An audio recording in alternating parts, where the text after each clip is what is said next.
hicieron hace tiempo. Porque uno podría decir, bueno, pues mira, ya no hay pericos, entonces pues ya desaparecieron, tomamos nota.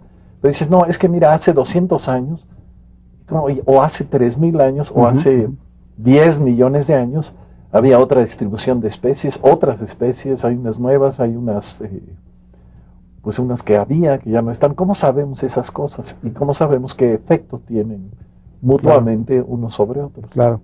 Hay varias fuentes muy interesantes de reconstrucción que están muy relacionadas con lo viviente, digamos, ¿no? Una, bueno, los métodos son desde estudiar sedimentos que tienen diferentes edades. Por ejemplo, una columna de suelo en una zona que se fue abierta por un río, por ejemplo, uno puede encontrar capas, ¿no? Y uno puede fechar por métodos convencionales, el más común es carbono 14, y uno puede estudiar, por ejemplo, el polen. Entonces, los que estudian el polen, los palinólogos, han logrado hacer catálogos de... O sea, el polen tiene la característica que es identificable y que es asociable a diferentes especies.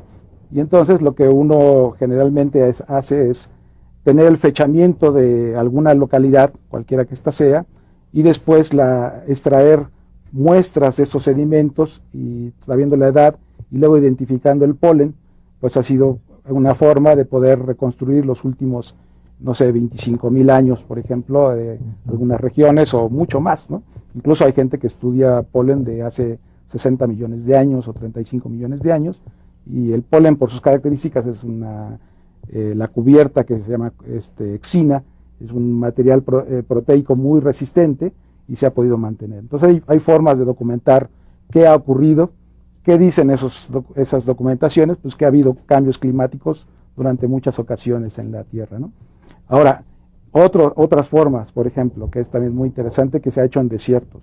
Por ejemplo, en los desiertos hay una rata, el nombre científico es Neotoma, y es un animal que colecta material orgánico en un radio de 50 metros alrededor de la madriguera. Entonces, ¿qué es lo que hace Neotoma? Colecta ramas, hojas, a veces huesos, y bueno, lo que hace es hacer el nido con todo ese material, lo cementa con suelo y con orina, y muchos de estos nidos se han fosilizado. Entonces, con base en eso se han podido reconstruir los últimos 35,000 años de los desiertos norteamericanos. Y por ejemplo, que hay datos interesantes, hace 18,000 años en los desiertos norteamericanos, y está puesto en la imagen aquí, por cierto, Neotoma, como está, digamos, colectando material orgánico, y en la figura del centro está puesto como lo mezcla, como lo cementa con suelo del lado derecho. Esto que se escurre, o que parece que se escurre, es un material que llaman material amberante, que es mucho más marcado cuando es más antiguo el fósil, digamos, y entonces uno puede identificar, ahí está puesto abajo, pues que uno identifica semillas, polen, huesos, macrofósiles, y entonces con base en estos nidos fosilizados, se sabe que hace 18,000 años, muchas zonas áridas, por ejemplo en el sonorense, lo que le llaman el desierto sonorense, tenían bosques de pino, igual que el desierto chihuahuense. Entonces, estos cambios climáticos, digamos, hay muchos más métodos para hacerlo, pero son, digamos, los dos muy llamativos que puedo comentar ahora, pero en realidad lo que está diciendo es que los cambios climáticos han ocurrido todo el tiempo. Ahora, lo que sí es cierto es que en la actualidad vivimos una de las peores crisis ambientales de toda la historia, ¿no? Y entonces, como decía Víctor, sí, la Ciudad de México es un experimento de cambio climático o de cambio global, ¿no? Y creo que las tasas de deforestación son a tasas muy elevadas. La deforestación digamos, de las selvas. México tenía originalmente, al parecer, 15% de su territorio selvas, ¿no? De la cual nos queda menos del 4% original. Estamos hablando de destrucción de ecosistemas de los más productivos, los más importantes, pulmones, digamos, atmosféricos cruciales, y entonces, o por ejemplo, las prácticas humanas que tienen que ver con la agricultura altamente tecnificada, que lo que han hecho es, desde bombear agua, que antes se bombeaba quizás a 15 metros, 20 metros de profundidad, ahora se está bombeando a 400 metros de profundidad, y hay estados que están en una crisis del agua brutal. Estamos realmente agotando los acuíferos, Y ese tipo de problemas, bueno, pues obviamente el agotar un acuífero tiene que ver también con las modificaciones que sufre el suelo. Si las condiciones son en condiciones semiáridas, obviamente hay los carbonatos de calcio que son libres, digamos, se liberan, por decirlo así, a la materia del suelo y se solidifican y forman capas impermeables. Es decir, sí hay elementos para decir que la crisis ambiental que tiene que ver con la explosión, la sobreexplotación de acuíferos nos está llevando a un camino de no retorno, sobre todo porque estamos hablando de recursos no renovables, estoy hablando del suelo, por ejemplo, y ese tipo de procesos, o el proceso que forma el suelo es un proceso lento, y que obviamente pues estamos hablando de que nos estamos haciendo el harakiri nosotros mismos, ¿no? Bueno, eso es el harakiri, ¿no? Y quizás también otro punto quizás que representa esta crisis ambiental es el uso de esta agricultura tecnificada, que también está utilizando grandes insumos químicos, por ejemplo, para combatir plagas, y esos insumos, estos pesticidas o insecticidas que se usan indiscriminadamente para tratar de controlar, están acabando con poblaciones de organismos útiles, ¿no?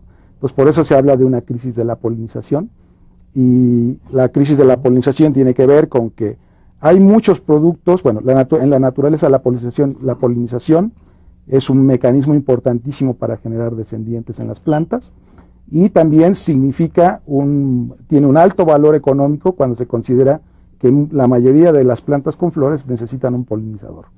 Entonces, acabar con los polinizadores usando estos grandes insumos en comprar pesticidas están realmente poniendo en riesgo pues nuestra posibilidad de producir alimentos, de que las poblaciones naturales se mantengan, y eso, bueno, obviamente nos está llevando a estamos dentro de la crisis, pero es importante notar que estamos en un proceso muy delicado ahora, ¿no?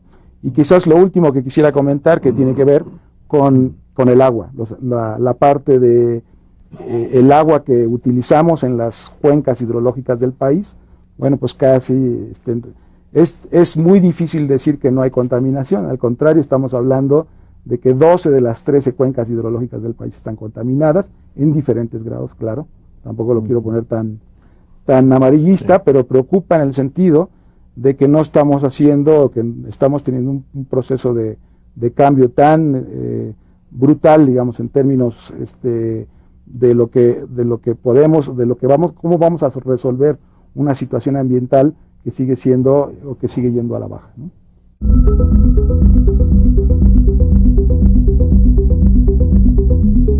Aunque el término globalidad hace referencia con más frecuencia al clima y a la economía, este concepto podría extenderse a los distintos sistemas biológicos que interactúan en el planeta.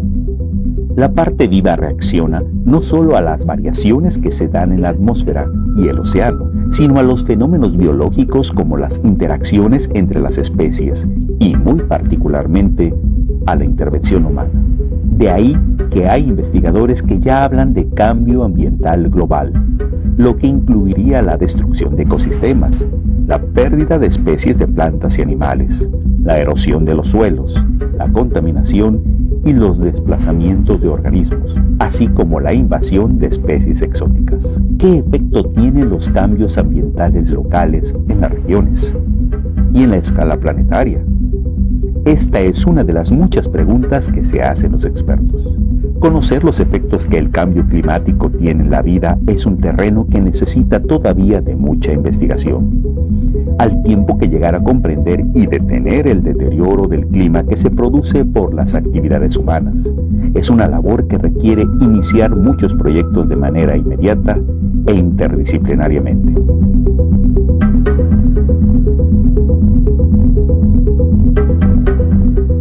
Qué bueno que continúan con nosotros en esta conversación sobre clima y seres vivos.